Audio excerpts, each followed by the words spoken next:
Bonjour à toutes et à tous et bienvenue dans cette vidéo en exclusivité pour WeLoveMac.net et MacPlus.net, les sites où vous nous suivez. On est actuellement au Vox, qui est un bar très sympa à Lyon que je vous invite à découvrir, avec Ucast et Wacom qui font une Art Rage Battle, c'est-à-dire qu'ils mettent à disposition leur équipement, que ce soit une des meilleures tablettes graphiques Wacom, et ils permettent à des designers et des graphistes d'exprimer toute leur créativité dessus pour nous faire la démonstration. Et justement, au fil des discussions et des réactions, j'ai rencontré Émilie. Bonjour, bonsoir. Bonjour, bonsoir.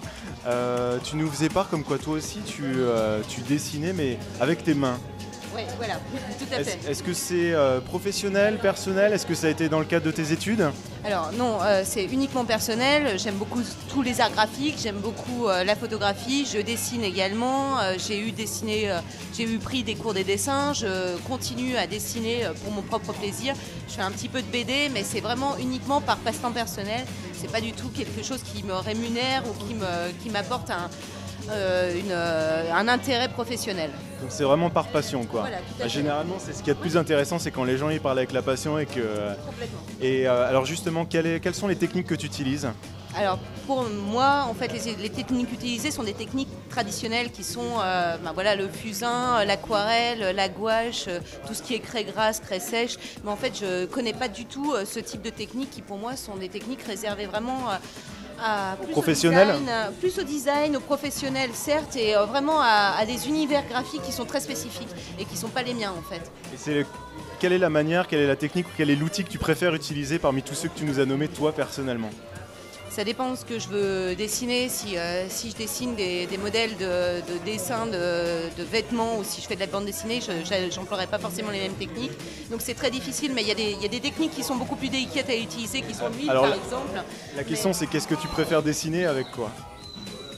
Alors j'aime beaucoup dessiner des fringues et j'aime beaucoup dessiner des fringues avec de l'aquarelle. Voilà, en gros c'est dessiner et acheter quand c'est possible. Alors acheter, bien évidemment ça, mais bon, j'achèterais vraiment bien avec plaisir mes propres vêtements, mais bon, en même temps, voilà, ça reste quand même du domaine de l'utopique. Mais bon, ouais, j'aime bien ça, ouais, c'est clair. Mais ouais, c'est un univers sympathique, on va dire. D'accord. Et quand tu vois justement des gens dessiner comme ça, est-ce que ils ont l'air d'extraterrestres pour toi ou est-ce que c'est quelque chose qui te dit tiens, ça a l'air quand même vachement sympa tout ce qu'ils font ou tout ce qu'on arrive à faire Alors ni l'un ni l'autre. C'est-à-dire pour moi c'est pas des extraterrestres. Je trouve ça très chouette, mais je suis plutôt admirative dans le sens où je me sens pas du tout capable d'avoir accès à ce type de technique, dans le sens où j'ai besoin de toucher, d'effacer, de sentir réellement les médias avec lesquels je travaille. J'ai besoin d'avoir un pinceau dans la main, de le tremper dans l'eau pour pouvoir avoir l'impression d'utiliser une couleur. J'ai besoin d'effacer avec le doigt pour pouvoir gommer, pour pouvoir faire des estampes. Ça, c'est un rapport à la matière que tu n'as plus avec ce type de médias. Par contre, je trouve ça très chouette et je suis assez admirative de la technicité et de la capacité de faire des choses vraiment chouettes avec ce type de médias. Voilà, mais c'est vraiment pour moi très différent parce qu'on n'a plus un rapport direct avec la matière sur laquelle on travaille.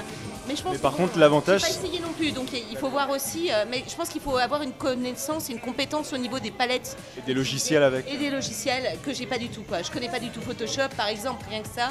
Et pour moi, ça me semble être très proche de l'utilisation de Photoshop et qui, pour moi, est un univers ultra complexe, quoi, tu vois. Avec les 40 000 menus et tous les trucs comme ça. Donc en fait, le désavantage... Les calques avec ce type de procédé qui, pour moi, est super compliqué et qui n'a rien à voir avec la feuille de dessin que tu arraches si ça te plaît pas, que tu balances et tu en prends une autre, quoi. Ouais. Voilà. Donc en fait, le désavantage, c'est que tu as plus ce rapport à la matière, tu peux plus avoir le toucher. Mais par contre, avec une seule tablette et un logiciel, tu as accès à toutes les matières et toutes les palettes.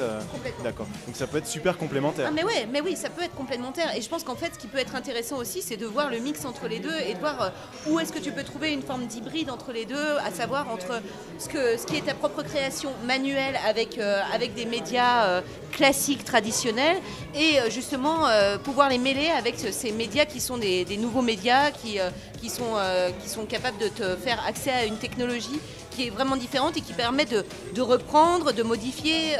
D'améliorer, voilà. Avec une huile, un tableau où tu fais une huile, tu ne vas pas pouvoir rechanger ton huile à part en repassant des couches et des couches dessus. Alors que là, finalement... Tu passes un petit coup de gomme et c'est réglé. Voilà, c'est ça. C'est beaucoup plus rapide. Donc, il y a un côté quand même très convivial de ça aussi et très facile. Maintenant, c'est vrai que tu n'as plus cette odeur de peinture. Plus l'odeur de l'huile. Voilà, tu n'as plus tout ça. Donc, c'est différentes problématiques problématique, quoi. Donc j'en déduis que même si ça te laisse un petit peu étrangère à système, ça te donne envie de tester avec quelqu'un à côté qui à la rigueur peut t'apprendre ou te montrer comment ça marche. À condition d'avoir un bon tutoriel à côté, à condition d'avoir des gens qui sont compétents et qui peuvent t'amener à comprendre et à vraiment utiliser le logiciel de manière optimum, parce que c'est vrai que tu te retrouves devant Photoshop seul, franchement. C'est la fin, c'est la catastrophe. Voilà, T'arrives à faire un rond peut-être, voilà, mais... Voilà, non mais franchement, voilà, moi ça m'est déjà arrivé parce que je fais de la photo aussi, je te retrouve devant Photoshop seul. Franchement, c'est quand même vachement plus sympa de se retrouver devant un banc de développement de négatifs seul, parce que même si tu comprends pas vraiment comment ça marche, tu peux prendre, tu peux toucher, tu arriveras... Avec les caches et les chimies, bon, c'est vachement plus dangereux pour ta santé, Ouais. mais en même temps... Pour ceux qui ont déjà fait de la révélation négative, ouais. Tout à fait. Donc, D'accord. Bah écoute, je te remercie pour cette super interview. je te remercie Mathieu, je te souhaite une bonne soirée. Est-ce qu'il y a un endroit sur internet où on peut te retrouver ou alors tu es complètement extérieur à ça? Je suis extérieure à ce monde virtuel, tu vois bien. D'accord. Bah si vous avez envie de la retrouver, il faut avoir un peu de chance et il faut venir au Vox. Et voilà. Passez une très bonne soirée, je vous dis à très bientôt sur Mac Plus et WeLoveMac.net. Ciao.